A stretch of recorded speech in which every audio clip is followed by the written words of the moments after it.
સુરતમાં ભારે વરસાદના કારણે લોકોના ઘરના ચિરાગ પણ બુઝાઈ રહ્યા છે.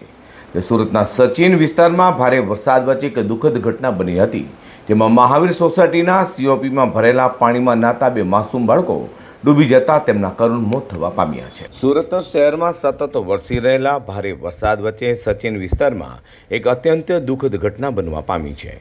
પાણીમાં ડૂબી જવાના કારણે બે માસૂમ બાળકોના મોત થતાં સમગ્ર વિસ્તારમાં શોકનો માહોલ છવાઈ ગયો છે.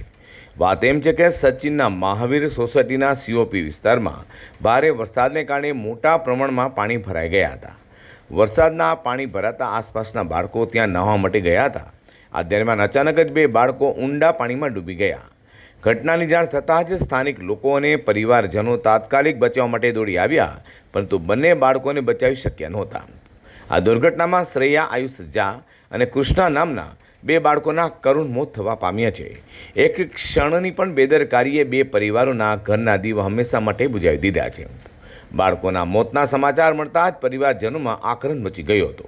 સમગ્ર પરિવારમાં ગમગીનીનો માહોલ છવાઈ ગયો છે અને વિસ્તારના લોકો પણ આ દુઃખદ ઘટનાથી સ્તબ્ધ બની ગયા છે.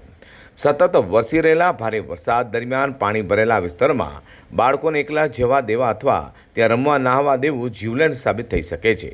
આવી દુર્ઘટનાઓ ફરી ન બને તે માટે વાલીઓએ ખાસ સાવચેતી રાખવી પણ